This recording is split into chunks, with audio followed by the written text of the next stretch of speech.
Kisah penjual es gabus selalu didukung teman sekelas dengan cara ini. Ketika harus berjuang membantu orang tua, tentu semesta akan mendukung. Inilah kisah Imam, seorang siswa yang di sekolah bukan untuk gaya-gayaan, tapi demi meringankan beban keluarga. Yang mengejutkan, teman-temannya melakukan sesuatu yang lebih besar. Apa yang mereka lakukan? Simak kisah inspiratif ini sampai akhir. Di sebuah sekolah menengah atas, seorang siswa bernama Imam menunjukkan semangat juangnya yang luar biasa. Demi membantu orang tuanya, ia berjualan es gabus di sela-sela kesibukan sekolah.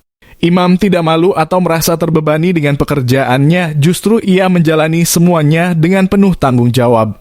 Melihat perjuangan Imam, teman-teman sekelasnya tidak tinggal diam.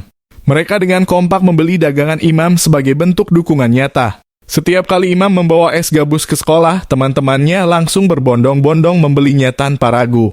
Tidak hanya sekadar membeli, mereka juga memberikan semangat kepada Imam. Melalui berbagai cara, baik secara langsung maupun lewat media sosial, mereka menyampaikan kata-kata penyemangat. Salah satu temannya bahkan menulis di media sosial ucapan untuk menyemangati Imam.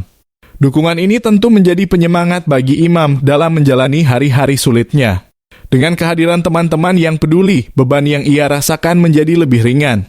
Ia tidak hanya merasa dibantu secara materi, tetapi juga secara emosional.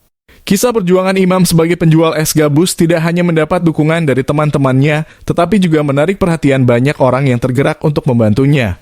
Melalui penggalangan donasi, dana yang terkumpul mencapai lebih dari 1 juta rupiah, kemudian dibulatkan menjadi jumlah yang lebih besar. Bantuan ini menjadi bentuk kepedulian dari berbagai pihak yang ingin meringankan beban Imam dalam menjalani kesehariannya. Imam dengan penuh rasa syukur menyampaikan terima kasih kepada semua pihak yang telah membantu. Ia mendoakan agar mereka yang telah berdonasi diberikan kelancaran dalam segala urusan serta rezeki yang selalu berlimpah. Bantuan ini tidak hanya berarti secara materi, tetapi juga menjadi bukti bahwa banyak orang yang peduli dengan perjuangannya.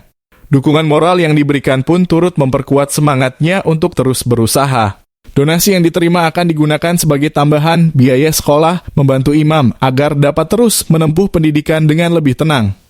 Dengan adanya bantuan ini, diharapkan ia dapat lebih fokus belajar tanpa terlalu terbebani oleh kesulitan ekonomi. Kisah Imam kembali mengingatkan bahwa kebaikan sekecil apapun dapat membawa berkah besar, baik bagi yang memberi maupun yang menerima. Tidak sedikit yang berharap agar usaha Imam terus berkembang sekaligus mengenalkan kembali es gabus kepada generasi yang lebih muda. Dukungan yang diberikan bukan hanya sekadar untuk Imam sebagai individu, tetapi juga terhadap keberlanjutan jajanan tradisional yang memiliki nilai tersendiri bagi banyak orang. Persahabatan yang terbentuk atas dasar kepedulian seperti ini dinilai sebagai bentuk hubungan yang lebih bermakna. Kisah Imam dan teman-temannya menjadi pengingat bahwa empati dan solidaritas adalah hal yang sangat penting dalam membangun lingkungan sosial yang positif.